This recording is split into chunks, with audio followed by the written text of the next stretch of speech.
ዕለት 8 ሚያዝያ በስመ አብ ወወልድ ወመንፈስ ቅዱስ አሐዱ አምላክ። ዕለት 8 ሚያዝያ በዛ ዕለት እዚኣ ሰለስተ ቅዱሳት አንስቲ ሰማዕትነት ተቀበላ። ንሳተን ከዓ አጋሊስ፣ ኦራኒ፣ ሱሳኖንያ እየን። እዘን ቅዱሳት ደናግል ካብ ሃገር ተሰሎንቄ እየን። ንጎይታና ኢየሱስ ክርስቶስ ከዓ ብቅኑዕ ልቢ የምልኻኦ ነበራ። ወለደን ፈርሃት እግዚአብሔር እዮም። ንጽህና ሒዘን ብድንግልና ክነብራ ከዓ ፈተዋ። ብጽቡቅ ገድልን እግዚአብሔር ከገልግላ ብክርስቲያናዊ ስምምዕ ተሰማምዓ። ካብ ኩሉ ዝዓቢ ከዓ ኣብ ግዜ ንእስነተን ማለት ጉርዝውነአን ኩሉ ግዜ ተጊሄን ብዘይ ምቁራጽ ይጾማን ይጽልያን ነበራ። ናብ ገዳማት እናተመላለሳ ከዓ ምስተን ደናግል መነኮሳያት የገልግላ ነበራ።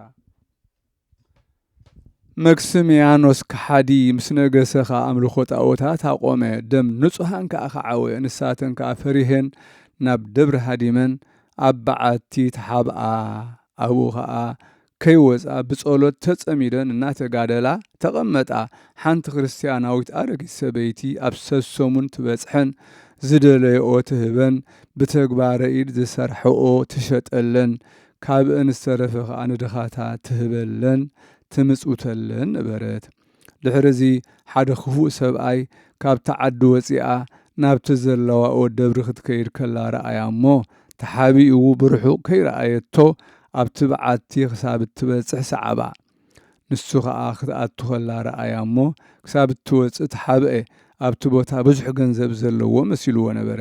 ተኣረጊት ወፂኣ ጸቢቓ ካብኡ ምስ ረሓቐት እቲ ሰብኣይ ናብአን ኣተዎ እሞ ነዘን ዕንቁ ባሕሪ ዝኾና ክቡራት መርዑት ክርስቶስ ምስጋና ንዑ ይኹን ረኸበን። ደው ኢለን ክጽልያ ጸንሓኦ እሞ ኣሰረን። ስሒቡ ከዓ ክሳብ ሃገር ተሰሎንቄ ኣብጽሐን። እቲ ገዛኢ ሃይማኖተን ምስ ሓተተን ድማ ንሳተን ክርስቲያን ከም ዝኾና ኣብ ቅድሚኡ ተኣመና። ነቲ ምእንተ ንስተሰለ ክርስቶስ ከም ዘምልኻኦ ድማ ነገራኦ። ብዛዕባ እዚ ድማ ተቖጥዐ። ክገርፍዎን ከኣዘዘ። ዓብይን ዝሕምምን መቕሰፍቲ ድማ ቀሰፍወን ሳቐይወን። ምእዛዝ ምስ ኣበይኦ ናብ ክሕደቱ ኣይነኣቱን ምስ በልኦ ናብ ሓዊ ክድርብይወን ኣዘዘ። ናብ ሓዊ ደርበይወን እሞ ኣብኡ ነፍሰን ንእግዚአብሔር ወፈያ። ኣብ መንግሥተ ሰማያት ናይ ሰማዕትነት ኣኽሊል ተቐበላ። በረኸተን ምሳና ይኹን ንዘለዓለም ዓለም አሜን። ሰላም ለአጋሊስ ወለአርያኒ በአመስቅሎ ወለሶርያኒ ሳልሲት ስርግዋት በተደንግሎ ዘፈጸማ ዮም በዋዕየ እሳት ተቀትሎ። ሰላም ሰላም ለልበ አረጊት እብሎ መፍቀደ ዚአሆን ዘትሄሊ ዕለታተ ኩሎ። ሰላም ንአጋሊስ ንአርያኒ እውን ብምትሓዝ በአመስቅሎ ንሶርያኒ ሳልሰይተን ከዓ ስሉማት ብተደንግሎ ዝፈጸማ ሎሚ ባህልሃል ተሓዊ ተቐትሎ። ሰላም ሰላም ንልበ አረጊት ከዓ እብሎ ዝደለያኦ እተሓልየለን መዓልታት ኩሎ ኩሉ መዓልቲ ማለት እዩ። በዛ ዕለት እዚኣ ብኢድ ንጉስ ፋርስ ብሓንቲ መዓልቲ 150 ሰማዕታት ተቐትሉ። ሰማዕትነት ከዓ ተቐበሉ። ንሱ እቲ ንጉስ ናብ ዓዱ ቀረባ ዝኾነ ዓዲ ክርስቲያን ከቢቡ ካብኣቶም ብዙሓት ምርኮ ማሪኹ ናብ ዓዱ ወሰዶም። ንፀሓይ ስገዱ ከዓ በሎም። ምስማዕ ምስ ኣበይዎ ፀሓይ ወርሒ ኾነ ከዋኽብቲ ኣይነምልኾምን ምስ በልዎ ኣራእሶም ብሰይፍ ቆርፅዎም ኣዘዘ። ተሰይፎም ናይ መንግሥተ ሰማያት ኣክሊለ ሰማዕትነት ተቐበሉ። እግዚአብሔር ብጸሎቶም ይምሓረና ንዘለዓለም ዓለም አሜን።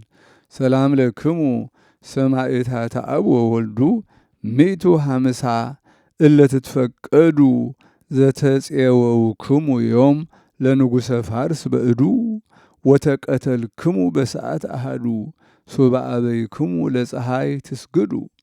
ሰላም ንዓኹም ሰማዕታት አብ ምስ ወዱ 150 እትፍቀዱ ዝተማረኽኩም ሎሚ ንንጉስ ፋርስ ብኢዱ ዝተቐተልኩም ከዓ ብሰዓት አሃዱ ብሓንቲ ሰዓት ማለት እዩ እምቢ ምስ በልኩም ንፀሓይ ከይትሰግዱ። ብዛዕለት እዚኣ ንቅዱስ ጢሞቴዎስ ሊቀ ጳጳሳት መዘክርታዊ እያ። በረኸቱ ምሳና ትኹን ዘለዓለም ዓለም አሜን። ሰላም እብል አልኢልየ ቃለ ጢሞቴዎስ አብ እንተቀደሰ መርጡለ ለኢየሱስ ክርስቶስ ከመተብህለ ሃበ ውስተ ኮግህ አሰረ እዴሁ ተስእለ አመ ምድረ ግብፅ እምሄሮድስ ተድህለ። ሰላም እብል ቃለ ያልዒለ ጢሞቴዎስ አቦ ዝቀደሰ መርጡለ ቤተ ክርስቲያን ማለት እዩ ንጎይታ ኢየሱስ ክርስቶስ ከምተባህለ ኣብ ከውሒ ኣሰር ኢሉ ተሳእለ ካብ ሄሮድስ ሃዲሙ ናብ ምድሪ ግብፂ ምስተኸወለ